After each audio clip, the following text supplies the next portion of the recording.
Welcome back everyone, welcome to civil services study.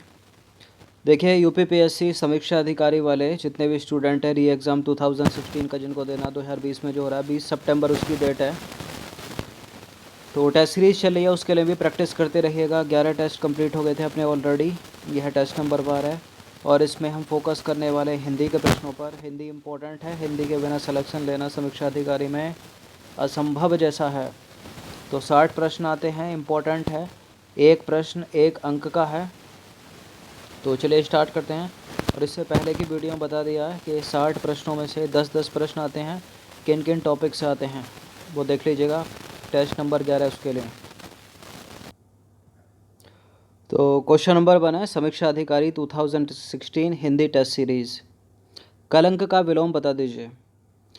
कलंक का विलोम क्या होगा? अकलंक या निष्कलंक? अकलंक नहीं होगा, निष्कलंक होगा। डी है इसका आंसर। निर्दोष का विलोम बता दीजिए। निर्दोष का विलोम शब्द क्या होता है? अनिर्दोष? गलत। सदोष, सी। तो निर्दोष का सदोष होता है। नैतिक का विलोम बताइए। नैतिक का विलोम शब्द क्या होगा? अनैतिक। नैतिक का विलोम शब्द क्या होगा? अनैतिक।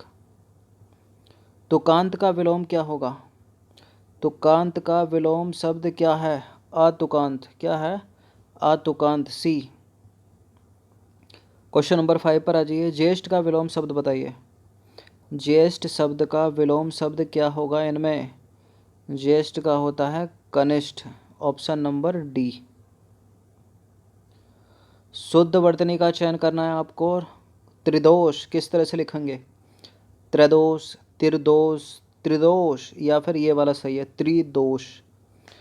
त्रिदोष कौन सा वाला सही है? देखिए बी तो हो नहीं सकता, डी भी नहीं होगा। अब बताइए इनमें से कौन सा सही है? त्रिदोष, ए, त्रिदोष। शुद्ध वर्तनी का चयन करना है। ज्येष्ठ बता दीजिए कैसे लिखते हैं? ज्येष्ठ, ज्येष्ठ होता है या ज्येष्ठ होता है? ये होगा डी। एक बार फिर से क्वेश्चन नंबर 8 है। शुद्ध वर्तनी का चयन कर दीजिए, कौन सा सही है इसमें?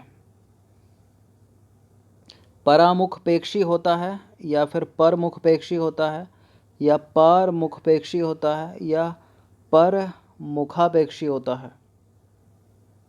ये वाला सही हो जाएगा, सी, परमुखापेक्षी। क्वेश्चन नंबर 9 पर आ जाइए। प्रधानमंत्री ने मंत्रिमंडल की बैठक की अध्यक्षता की।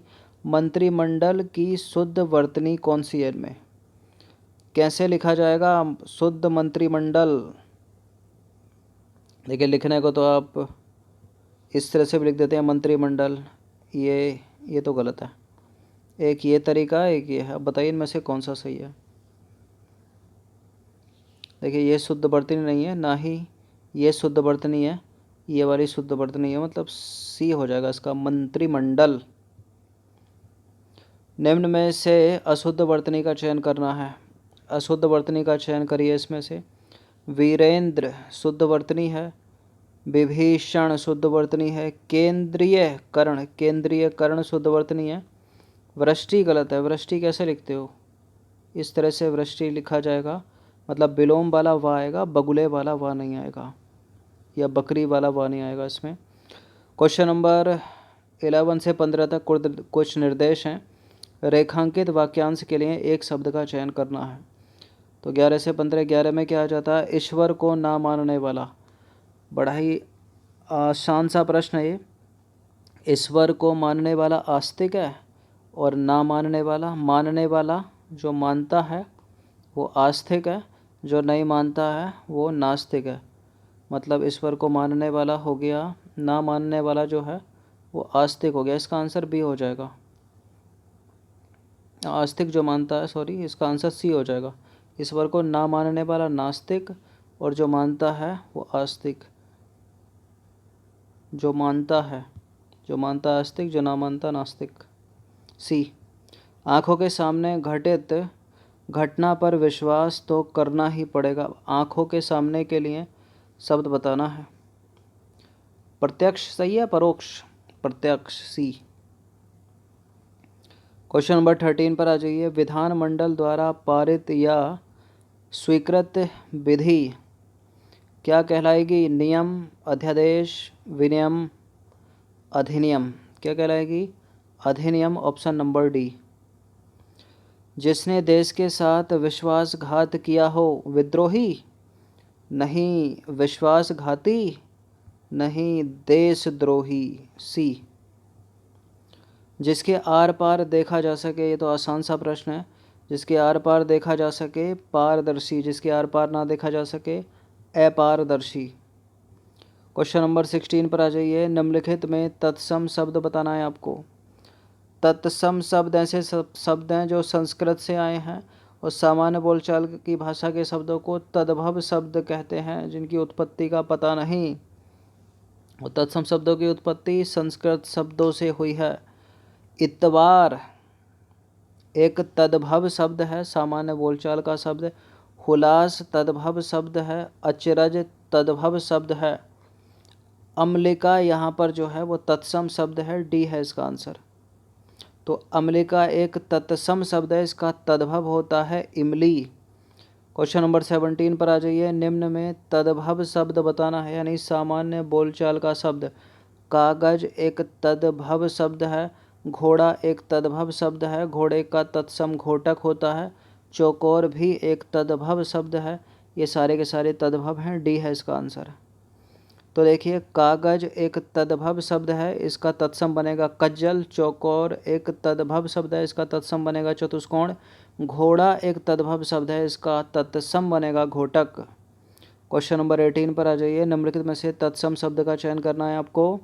सलाई, शीतल, सांस, सौभाग्य। इसमें जो तत्सम शब्द यानी संस्कृत का शब्द कौन सा है इसमें? देखिए, ये जो सौभाग्य शब्द है ये इसमें तत्सम शब्द होगा। बाकी सलाई, शीतल, सांस जो है ये तद्भव शब्द हैं, तत्सम नहीं है।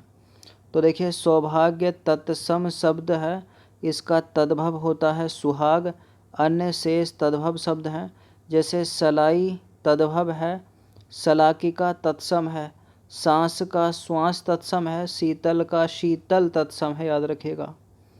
नंबर 19 पर आ जाइए। इनमें तद्भव शब्द का चयन करना है, यानी सामान्य बोलचाल का शब्द। मृगांक एक तत्सम शब्द है। मृत्तिका तत्सम शब्द है। रात्रि तत्सम शब्द है, रात्रि का तद्भव रात। जोगी एक तत्सम शब्द है, जोगी एक तद्भव शब्द है यहाँ पर। तो इसका आंसर क्या हो जाएगा? Option number D. तो जोगी एक तद्भव शब्द है, इसका तत्सम बनेगा योगी। क्वेश्चन नंबर 20 पर आ जाइए। व्यवहारी किस प्रकार का शब्द है, बताइए, इंपॉर्टेंट है। व्यवहारी किस प्रकार का शब्द है? व्यवहारी एक तत्सम शब्द है। क्वेश्चन नंबर 21 पर आ जाइए। निम्न में विशेष शब्द कौन सा है? विशेष शब्द कौन सा है इनमें? देखिए, सुंदर, कोई लड़का सुंदर या कोई महिला सुंदर। लघु है, कोई लंबा है, ये सब क्या है? एक तरह से विशेषता बता रहे हैं, गुणवाचक विशेषण है। जो ललिता यहाँ पर ये विशेष्य है। तो इसका आंसर क्या हो जाएगा? ऑप्शन नंबर ए हो जाएगा। तो देखिए, ललिता जो है वो विशेष है, अन्य सभी विशेषण है। निम्न में से विशेष नहीं है, बताना है विशेष कौन सा नहीं है 22 में। आत्मा, कल्पना, खर्च, उपार्जित। विशेष कौन सा नहीं है इसमें? देखिए, आत्मा विशेष है, खर्च विशेष है, कल्पना विशेष है, लेकिन उपार्जित विशेष नहीं है। उपार्जित जो है विशेषण शब्द है, जबकि अन्य 3 विशेष हैं। क्वेश्चन नंबर 23 पर आ जाइए। निम्नलिखित में से विशेषण शब्द है।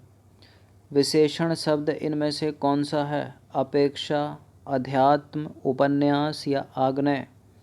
बताइए कौन सा है इनमें विशेषण शब्द? ऑप्शन नंबर डी, आग्नेय शब्द एक विशेषण शब्द है। तो आग्नेय विशेषण है, अन्य सभी हैं विशेष्य। क्वेश्चन नंबर 24 पर आ जाइए। विशेषण के कितने भेद होते हैं? बताइए। 1, 3, 2, 4। विशेषण के 4 भेद होते हैं, ऑप्शन नंबर बी है इसका आंसर। तो विशेषण के 4 भेद होते हैं। सार्वनामिक विशेषण यानी गुणवाचक विशेषण, संख्यावाचक विशेषण और परिमाण बोधक विशेषण। ये पूछा नहीं जाएगा, बस याद रखिए इसको। पूछा तो जा सकता है ना, विशेष विशेषण तो है ही इसमें। हाँ, तो बिल्कुल पूछा जा सकता है, याद रखिए। सार्वनामिक विशेषण, गुणवाचक विशेषण, संख्यावाचक विशेषण, परिमाणवाचक विशेषण। प्रतिदिन किस प्रकार की क्रिया विशेषण है? प्रतिदिन किस प्रकार की क्रिया विशेषण है? रीतिवाचक, स्थानवाचक, परिमाणवाचक या फिर कालवाचक? कालवाचक विशेषण है। इसका आंसर हो जाएगा क्या? बी। अंकलेश पर्यायवाची शब्द है। पर्यायवाची स्टार्ट हो गए यहाँ से। बादल का, चपला का, कुबेर का, कल्प वृक्ष का। अंकलेश नहीं, अलंकेश किसका है इनमें बताइए? अलंकेश है कुबेर का। कुबेर का पर्यायवाची है अलंकेश। तो कुबेर के अन्य पर्यायवाची देख लीजिए। एक तो अलंकेश हो गया, किन्नर नरेश। और क्या होता है? किन्नर नरेश होता है, धनराज होता है, धनेश होता है, धनाधीप होता है, किन्नर पति भी बोलते हैं कुबेर को ही। असुर का पर्यायवाची शब्द इसमें कौन सा नहीं होगा? असुर को दानव बोलते हैं, असुर को दनिज बोलते हैं, दैत्य बोलते हैं, और क्या बोलते हैं असुर को? असुर को राक्षस भी बोलते हैं, लेकिन यक्ष नहीं बोलते असुर को। तो असुर के अन्य पर्यायवाची देख लीजिए। यातुधान, निशाचर, रजनीचर, तमचर, राक्षस इम्पोर्टेंट है। अब राक्षस, तमचर इनको तो पता है अधिकतर, और एग्जामिनर कहाँ से उठाएंगे? यातुधान, रजनीचर, इनसे। रजनी रात को होती है ना, रात में चलने वाला। अनुचर का पर्यायवाची शब्द नहीं है इनमें। अनुचर का मतलब हो गया दास यानी नौकर। तो चाकर है अनुचर का, भृत्य है अनुचर का, और सेवक है अनुचर का, लेकिन निर्झर नहीं है अनुचर का। तो अनुचर के अन्य पर्यायवाची शब्द दास हो गया, नौकर हो गया, परिचारक हो गया। क्वेश्चन नंबर 29 पर आ जाइए। अनुपम का पर्यायवाची शब्द कौन सा है इनमें? अलौकिक या अद्वितीय? स्वर्गीय तो होगा नहीं, पार्थिव भी नहीं होगा, पृथ्वी से संबंधित पार्थिव। अनुपम का क्या होना चाहिए? अद्वितीय। ऑप्शन नंबर डी, अनुपम मतलब अद्वितीय। क्वेश्चन नंबर 13 पर आ जाइए। 30वां प्रश्न, अंतिम प्रश्न है ये। निम्नलिखित में से कौन सा विकल्प किरण का पर्यायवाची शब्द नहीं है? किरण का पर्यायवाची शब्द यहाँ पर रश्मि होगा, प्रकाश होगा प्रकाश, अंशु होगा, और म्यूक। देखिए, प्रकाश किरण का पर्यायवाची नहीं है। किरण का पर्यायवाची प्रकाश नहीं है यहाँ पर। किरण का पर्यायवाची प्रकाश नहीं है। म्यूख किरण का पर्यायवाची है, रश्मि किरण का पर्यायवाची है, अंशु किरण का पर्यायवाची है। इसके अलावा मरीचि किरण का पर्यायवाची है, कर किरण का पर्यायवाची है, ज्योति किरण का पर्यायवाची है, दीप्ति किरण का पर्यायवाची है, प्रभाभी किरण का पर्यायवाची है। तो प्रकाश किसका हो गया? रोशनी का।